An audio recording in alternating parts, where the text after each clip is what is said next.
we talk a lot about surviving, but we don't always talk about what happens after. One of my final thoughts and memories is that I had something so profound happen to me that it shaped my whole life and whole being. And I think earlier on in my journey, I really thought that I would get to like ticket stage of, well, I'm healed and I'm gonna, and people are so quick to encourage you to move on, let it go. Does any little girl or little boy go, oh, I want to be traumatized and I want to be a single mum and I want to have no relationship? And that's exactly what it is. But then everything after that is stolen from you and taken from you because of what this type of abuse does, and its legacy and its lasting impact that it has. So I really want the survivors to see and feel themselves in that experience and know that they are not alone in that. So healing doesn't have to happen in isolation. We always think that it is just us, and it's not.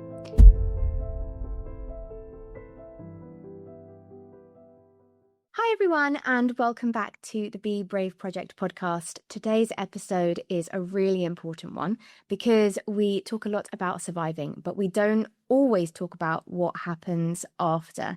So what it's like to navigate systems that are meant to protect you, what it's like to try and rebuild, and how isolating it can feel if you're doing that completely on your own. So today I'm joined by Laura, a survivor of child sexual abuse, child sexual exploitation and rape. She's also a community organiser, campaigner and the founder of Survivor Sanctuary, a survivor-led peer support community. Laura speaks so openly about her experiences, but also about something I think is so important, which is community, compassion and collective healing. So Laura, thank you so much for being here. No, thank you so much for having me. I'm really excited. Yeah, me too. For the opportunity. Thank you. I'm really excited about where this conversation is going to go. I think it's going to be a heated one. I can feel it's going to be good. It's going to be good. Where would you like to start with your story? I'll hand over to you. Yeah, okay. It's such a simple question, but it feels a complicated way to answer in terms of my story. But I suppose I'll start with speaking openly, or even coming to terms with what I had experienced. There's two dates that stick out. So what I describe as penny drop moment that happened in late 2016, early 2017, around this realization almost coming from nowhere deep within me that I had experienced what I'd experienced, and then spent a very long time trying to understand that, educate myself, give myself the tools, seeking out community to really make sense, and feeling very lonely and isolated within that. And then coming to make the decision to report, going into the criminal justice system process, and then deciding to use my story, my experience, my voice, and to do that very openly and publicly. And that has probably only been in the last 3 or 4 years. So it's not something that I've always done or felt comfortable to do, or even really had the space and capacity to do. I wish I could give a clear-cut, straightforward answer in terms of why I chose to do that. And I think there's so many different factors for me in terms of why I chose to set up Survivor Sanctuary, why I chose to speak about my experiences at a local and national level, why I've created some of the media that I have. And I think one is to really shine a light on sexual violence in all its forms, and also for feeling that it's so deep within me that I want to make a real change for the people that come after us. And I don't just mean that in terms of the level of support after the fact. I think I really started to think about prevention more recently as well. Like, this should never be a thing that is so prevalent and almost accepted. I do feel there's a level of acceptance around CSA and sexual violence in general. So that's probably, the snapshot of a very long process to get to this point, but two things that really stand out in terms of key moments. So that also did, when I was preparing to have this discussion with you, Chloe, thinking about, wow, it's actually been 10 years since I had that penny drop moment, because it was like late 2016, early 2017. And the journey that I've been on in that time, and what I faced, the challenges, the isolation, the loneliness, being what I would describe as chewed up and spat out by the criminal justice system. There's a lot of reflection. I think it really gave me the opportunity to pause and consider about that journey and what that looks like. Yeah. Thank you for speaking so eloquently about your experiences. And I say this to everyone, but I'm so sorry that what happened to you, it should never have happened. And I think the prevention side of it is something that I feel very strongly about as well. I really want to talk about the reality of survival, I think, is a real big thing. I think sometimes people don't always see what comes after abuse because we're very good at hiding it and Yeah. pretending that we're okay for a very long time. So, what has the long-term impact been for you since what happened? I think I'm still learning Mhm. and coming to understand what the long-term impact has been. I think because first I was trying to understand my experience, give it a name, educate myself. And then it actually was through getting specialist support and through therapy, through working with an ISVAS, independent sexual violence advisor, that I came to understand about the longer term impact. Not only, and I don't just mean about like my mental health and like trauma recovery and relationships, like even on a physical health and well-being. Yeah. So being diagnosed with it with a chronic illness, coming to understand how trauma is stored in the body, coming to understand why now, despite having had two children in my 20s, now I really struggle with having a smear test. I really struggle with going to the dentist and educate myself around why that is. I think because in terms of support and understanding about the long-term impact of sexual violence, it's very hard to find. Yeah. It's very hard to understand. It's hard to navigate. I think there is a lot of research in the background that is happening, but it's not Yeah. easily accessible to community, let alone survivors. And that's been incredibly hard to understand that what I experienced in childhood as a teenager in those really important formative years has gone on to shape every aspect of my life. So my education, my career, relationships, how I felt about myself, my level of like acceptance. And I think one thing in particular around the grooming element for me and being groomed by somebody much older as a young teenage girl, that I've had to like, it rewires your brain and Yeah. your thought process. And I'm even now really trying to unlearn some of that behavior and what I was taught, and how I then, after my experience ended, went out into the world, such a skewed perspective about the way that relationships work, or how, and this is where the exploitation element comes in terms of having a new boyfriend and the expectation that they would financially cover and pay for everything, because I, as a child, had been pulled into this Yeah. relationship, folks, with a much older man. I didn't have the means, like I was an adult as a child, and therefore, if he wanted to bring me into this adult world, it's mind blowing to me now that I had absolutely no awareness or understanding at the time of how that was happening, and now I can see it really clearly. But it is such a complicated, and it goes so deep that I think even with all, like if I had been in therapy since it had happened, I think there would still be stuff that I would be uncovering and learning about my experience.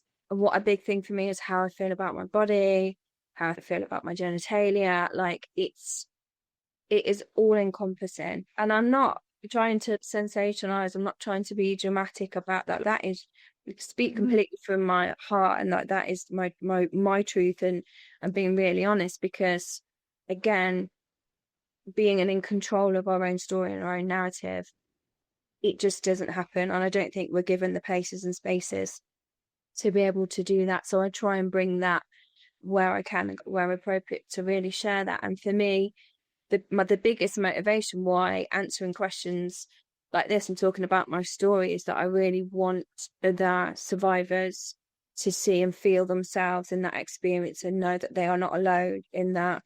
And I think that's definitely something that is my immediate thing when I felt I hadn't told another soul about what I was going through in my penny drop moment. I immediately sought out community, and I did that in a digital context, kind of online. I did it in books, I did it in podcasts.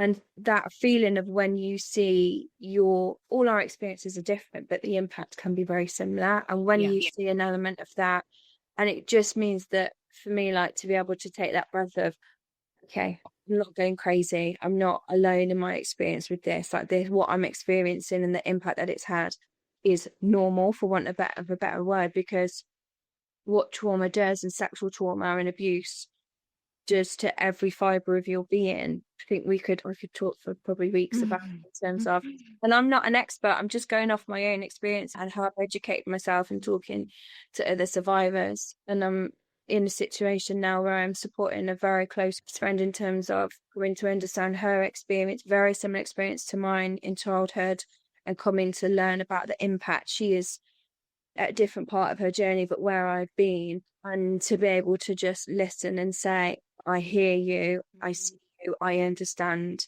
I went through a very similar thing.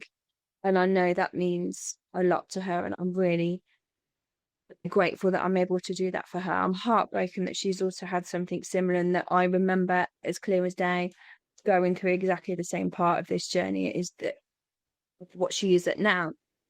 I haven't even said that correct, have I? But where she is at now, and it's lifelong. I think there's no end point to being a survivor of sexual violence, sexual abuse, and at times that makes me feel really sad. And I remember, I think, as recent as last week, maybe the week before, crying to my husband saying, I feel like if I make it, if I'm lucky enough to make it to old age and be an old lady, that one of my final thoughts and memories is that I had something so profound happen to me that it shaped my whole life and whole being. And that's a really hard thing to come to terms with. It makes me stubborn, and it makes me ambitious for myself. It makes me determined, but there is no end point. And I think earlier on in my journey, I really thought that I would get to a ticket stage of I'm healed and and people are so quick to encourage you to move on, let it go. Yeah. And I heard a lot of that after trial. Let it go Oh, now, move on with your life. And are you kidding? Like, your most traumatic thing next to being sexually abused or raped was going through the criminal justice system and being cross-examined. But still, 2 years on, I've only just probably found my way back to myself after that experience. What do you mean? Move on from it now. Go and live that your makes me life. so angry. I'm always trying to live my life, but you always have, it's like a weight around your neck that is Yeah. just always pulling you back under the water. It's really hard. Yeah.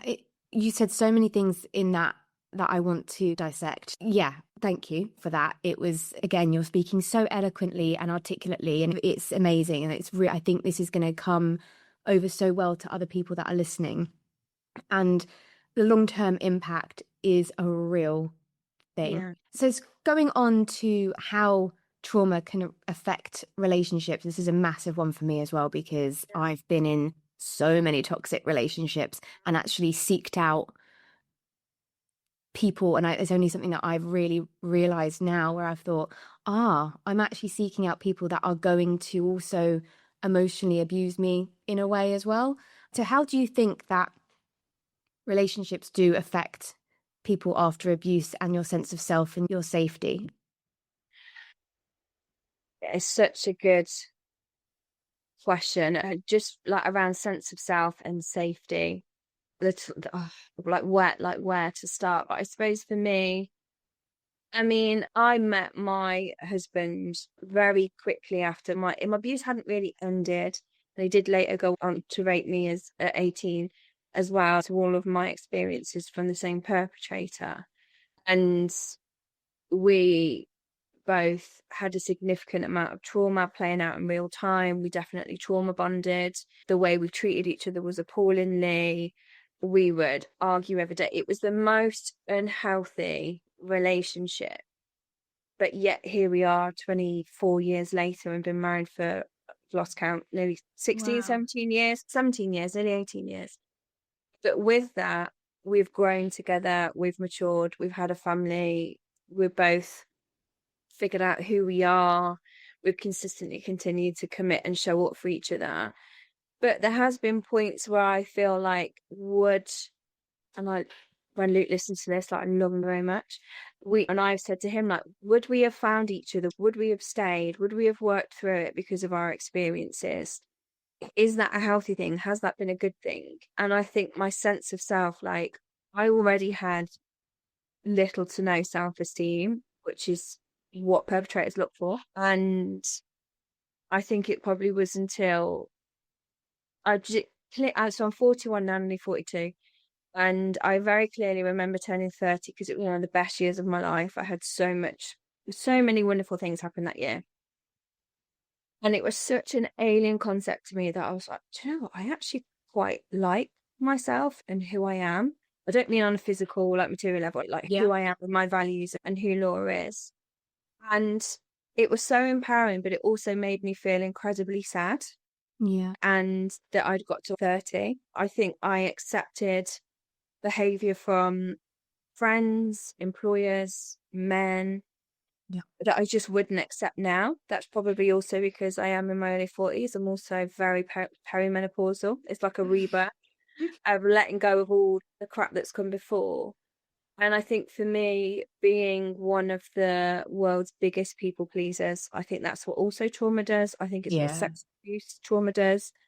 I think having a perpetrator where I felt like I was always trying to navigate him, his mood, Yeah. what he liked, what he didn't like, feeling very unsafe and not understanding that I felt really unsafe and not understanding like those early warning signs, like internally what I was feeling around him. And then other people that would bring that up in me, I always wanted to keep the peace and didn't want to, I avoided conflict. Now I do conflict in a very different way and trying being able to assert myself or boundaries or and also just giving so much of myself to other people, putting myself last. And I think because a when you have the experiences that we have had in childhood, it takes you on another path. So you're not experiencing the same path and journey, no matter how different it is to your peers, but there is a lot of similarities. It takes us down a different path. And I think for a lot of people, I've had people say to me, like, work with lots of other people that have survived a similar thing and like where their lives have ended up or what's happened to them is very different and how lucky I am. The word lucky is just such a like lucky end up where I am and how the support and all of those things. And I think part of me, I hear that and I am incredibly grateful. But I also think that is a lot of it has been down to me that I've just been really scrappy about that. And although I was doing all of those things that I described, I did constantly push and dare to dream for a little bit more for myself. Relationships, my career, my children. Being a mom at 22 was not part of my plan, but I loved it and I embraced it. And I think that was a huge part of my identity. And that at times that was the only thing that I thought that I was good at was being a mom. I am a really good mom. I know I am. And I have a wonderful, my children are 16 and 19 now. I have two boys, wonderful boys. I take raising young men so seriously. Yeah. Part of me and my experiences, I'm glad I didn't have daughters because I think I would be a very different parent, a very different mom. There's probably a whole nother podcast that I could Yeah. talk about that as a Definitely. topic, but there's so many different layers to that question and how I would answer it. But I think those are like the immediate things that come to mind Yeah. for me. And again, this is when you're in it in the moment. As I say, I've got to be middle-aged, midlife to come to understand, be able to look back and reflect. And now I have the tools, or I've had the support, or I've had lots of therapy to help understand that, Mm. which is great. But also, again, I think there's so much grief that comes with our experiences as well about the person that we could have been, the life we could have lived, what was taken from us that can never be given back. And that's all very and good to having all of these understanding and being aware of that now. But I do wish that being able to do that back then in my late teens, early 20s, Yeah. could have been a really profound and powerful thing. Yeah. But hindsight is a wonderful thing, and we can't go back and change that. But it's so interwoven into everything, like you say. And when you look, say, about relationships and how you define a relationship and who we're the relationship with yourself, with your family, with your partner, with your friends, with your colleagues, with your employer, yeah, it's affected every aspect and will always continue to, I Yeah. think, as well. And now I'm just more mindful and probably boundaried about places and spaces I might show up. I may or may not share my story. Very mindful about people that I want to build relationships with on a personal or professional level. Very values driven. And I think a lot of that comes from my experience as well. We could probably trace it all the way back, I'm sure, if we sat and did that as well. Yeah, so multi-layered, isn't it? The kind of, Yeah. It is. like, It is multi-layered and it is so complex. And there is just so many elements that have defined everything. And I think what you said about grief, I've actually got a post that I'm posting tomorrow about that. Because one thing I really struggle with is how it's taken so much away from me in terms of who I thought I was going to be. Because there's no part where I was this before the abuse started. So I would have probably been about 8. There's no, and same age as my daughter.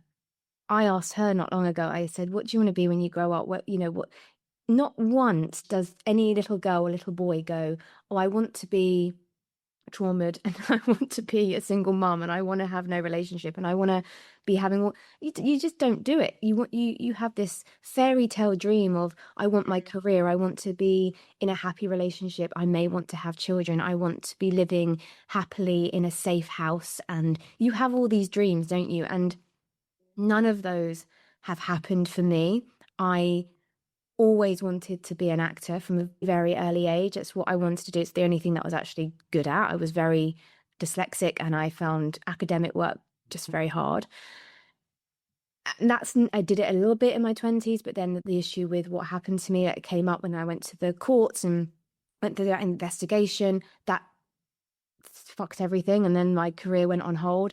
In terms of relationships that we've just been speaking about, I've been in so many toxic relationships, so codependent on these men that I have been with because of what happened to me, that they've haven't materialized into anything. The person that I have my daughter with, incredibly toxic relationship. He has some of his own trauma, but we've never been able to. And when you were saying about that, about your husband, I love that because I'm so glad that you've managed to find a sort of common ground and you've managed to work together. But unfortunately, me and my ex wasn't able to happen. But I feel like I've missed out on so much because of that. And for 8 years since my daughter was born until now, I've not been who I should have been.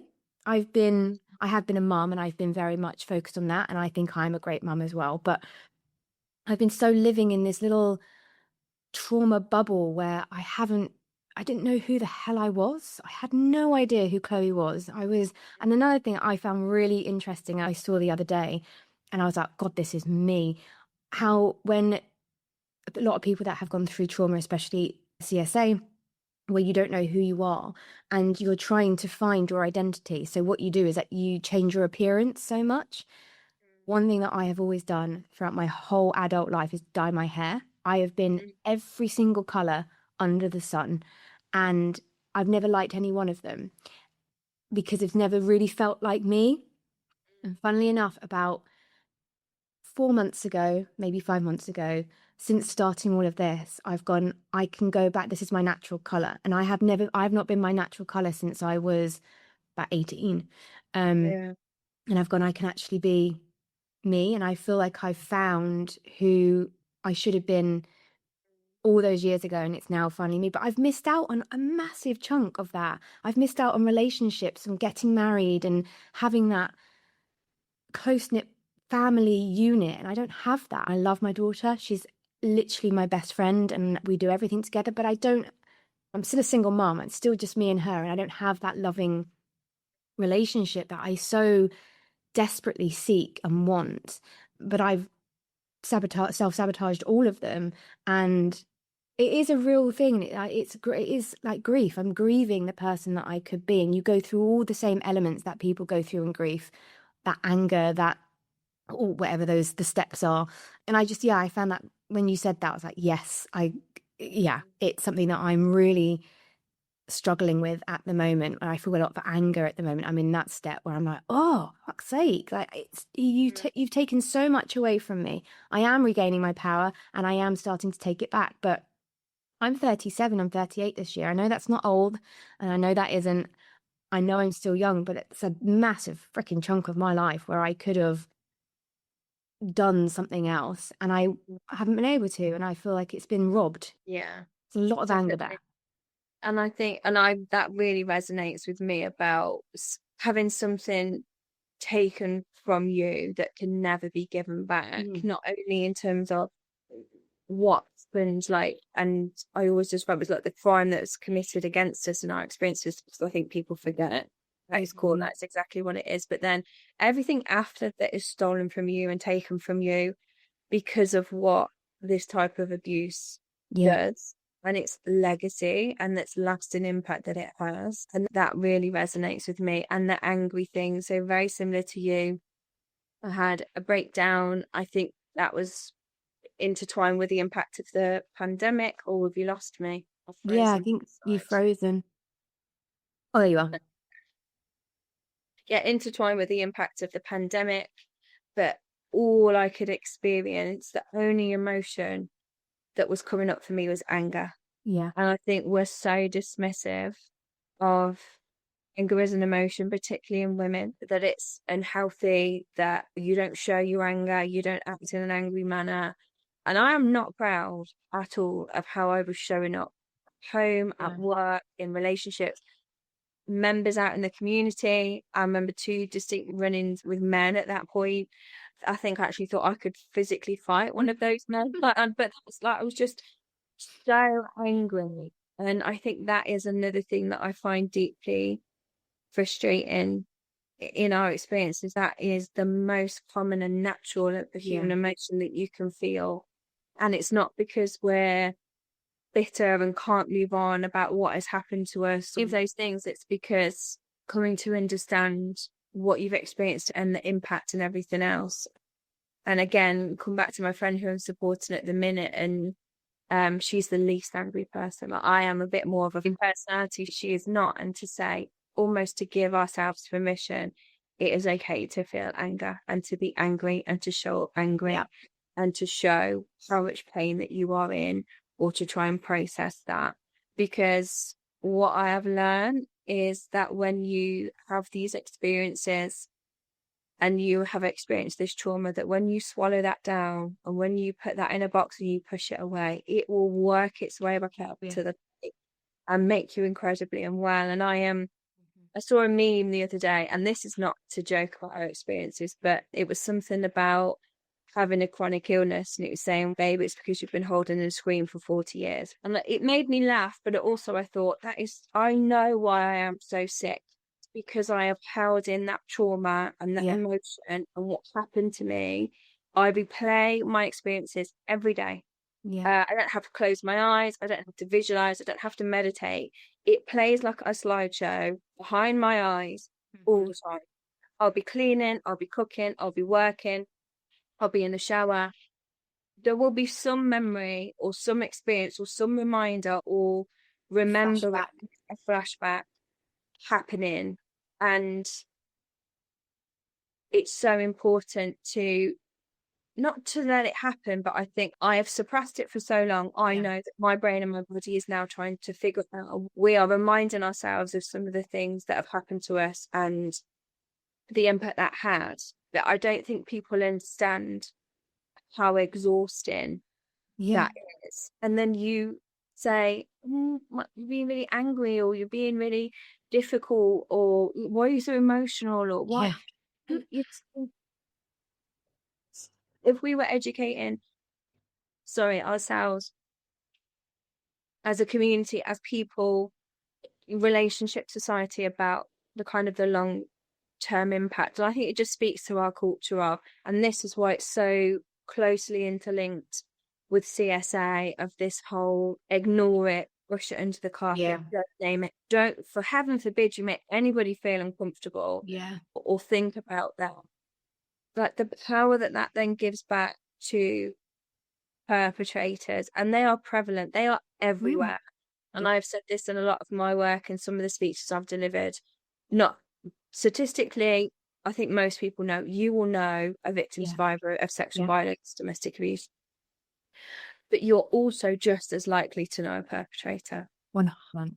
And I think people, and again, thinking about like the age that I'm at now and how we were taught that people that would do you harm would be so easy to spot. They'd be a Stranger Disney villain, danger.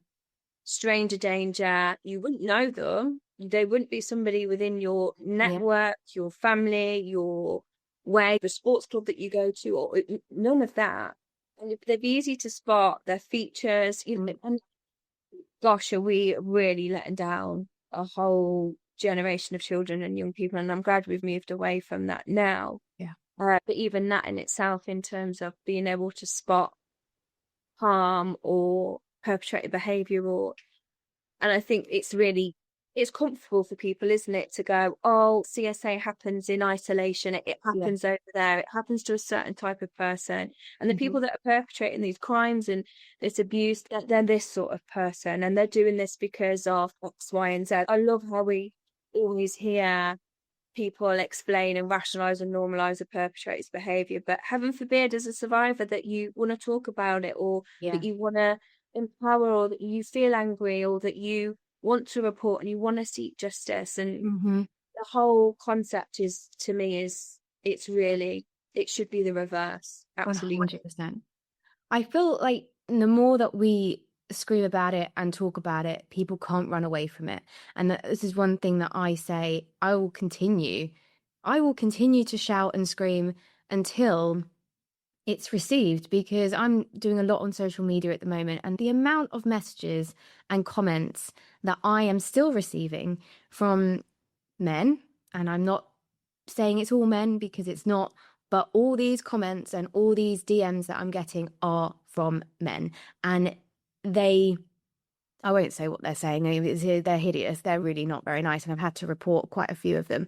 But I'm just like, why are we not, why are we still thinking that these monsters, these perpetrators are of a certain thing? They're not. They are, a lot of them now are behind a keyboard, but they don't Yeah. look like monsters. They look like No. normal people. They're probably lovely. They come across like they're lovely people. They're so fucking clever and coercive and manipulative. They Yeah. don't have pedophile on the top of their head or rapist on the top of their, they just don't. And I love this definition, and I say this to my daughter, because you were sort of saying you've got two sons, and in a way, you would be very different mum if you had a daughter. And I don't know how I would be with a son, but I've got a daughter, and she is coming up the same age I was when this kind of all started. And it's a real thing for me. And we're very close and we're very open, and I talk to her about a lot of stuff. And I am worried that I'm making a little bit of a man hater out of her, or because I don't hate men, I don't, but I'm wary of them. I Mm. am, and I have a lot of fears around them. I still do. And I am very worried that I'm putting that onto her. But I love this saying that I've seen on social media about the Malteser box. Have you seen it? Have you heard it? No, So no. you have a box of Maltesers, and it's the same sort of thing as saying it's not all men. So you have a box Mm. of Maltesers, and one Malteser in that big box is actually a round piece of poo, piece of shit. Would you dip your hand in and take a risk? No, I wouldn't dip Yeah. my hand in and say, oh, maybe it's going to be a piece of shit, or maybe it's going to be a really nice, lovely chocolate Malteser. We don't know. So when we say I talk about men and I talk about my fears of men, there's a reason behind it, because how do we know? Because these men, they don't look like monsters. They look normal and good looking, maybe, and pleasant, and they come across like these lovely men. They've got good jobs. They might have a house. They might be married. They might have children. It's not that. It's, we shouldn't have to be wary of men, but we have to be in this day and age. And I do teach my daughter about that. And I say, you have to be very careful and wary of them. We shouldn't have to, I shouldn't have to be teaching her that. Absolutely not. And it absolutely blows my mind that in 2026 that people still don't understand. I really resonate. Like I joked yesterday with a colleague about unfortunately being married to a man as a joke. And Luke knows this, and I think he just said one of the things he likes about me the most is that I'm a really it's like independent and ambitious as a Yeah. woman. And I'm definitely more the dominant out of the two in the relationship, but he likes and respects that. But a lot of men and wouldn't be, and he understands because he'll make a joke about being married to some man-hating feminist, which I'm not, but we joke about it. But he does understand, and at times, like with my own children, and I explained to them, and I was explaining to my youngest son, can't remember the conversation that we were having. I think because that at times they do get a bit like, oh, here she goes again with like Yeah. why it's hard to be around men, or seeing interactions, or whatever it is that we were discussing. So we have a really open dialogue in our house about these things, and I'm really hyper vigilant about what they're consuming Yeah. online and the algorithm and what they're receiving in those messages and stuff. And I've totally lost my train of thought again where I was going that, but it really resonates. But it just baffles me that people would question about why we feel that way as women and as young girls, and how our experiences are so minimized. Again, this level of acceptance around behavior. And that was the example I gave my son about. I remember the first time a grown man expressed an interest in me, and I felt scared and threatened, and I was 10. Yeah. That's my earliest memory. There's probably one younger than that. And he was like, no. And I was like, yes.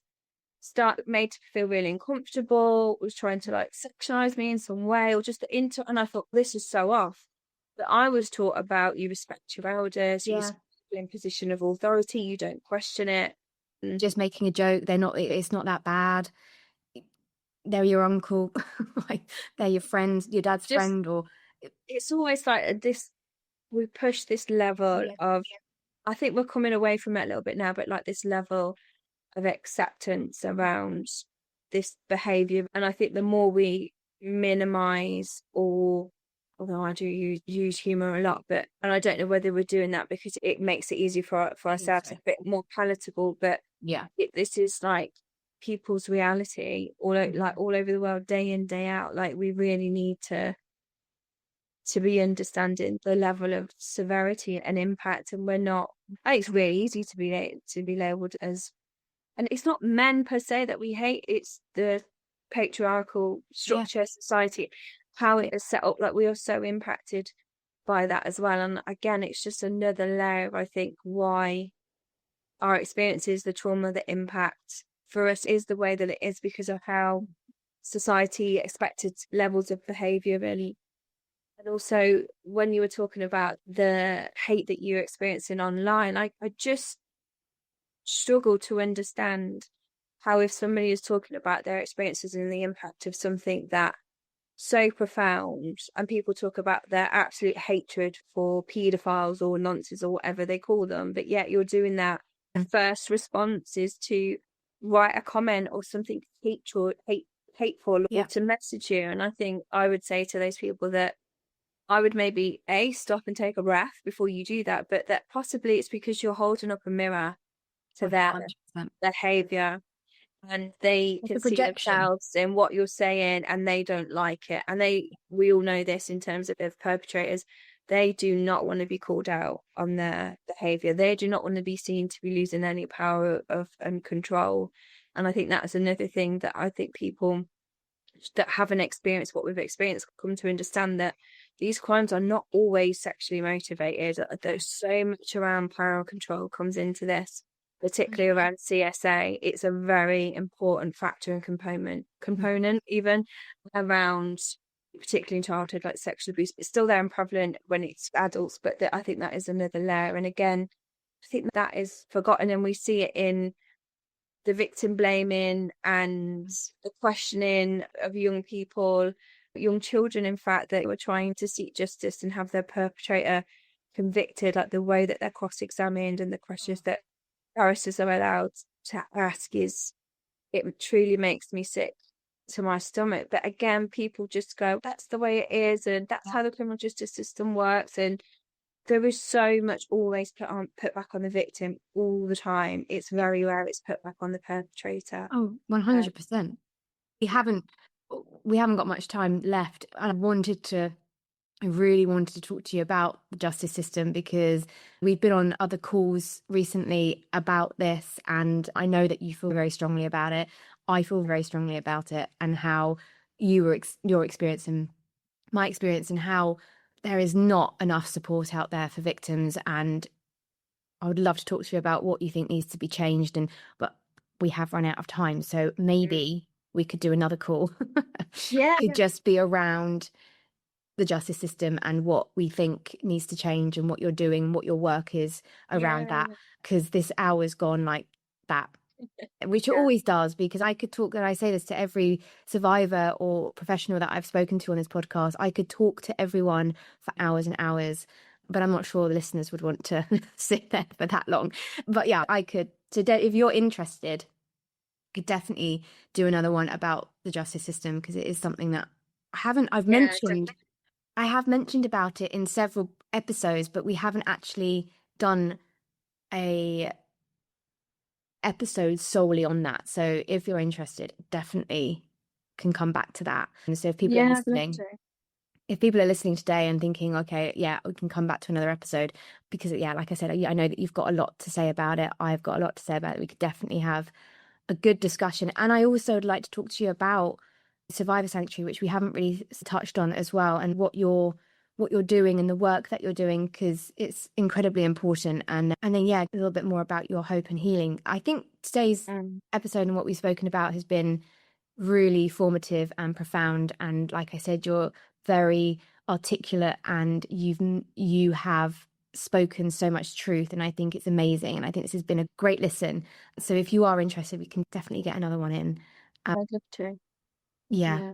I always ask people as well at the end of the episode, what's one thing you'd want someone listening, especially another survivor, because most people that are listening are survivors, to take away from what you've said and what we've spoken about in this episode today?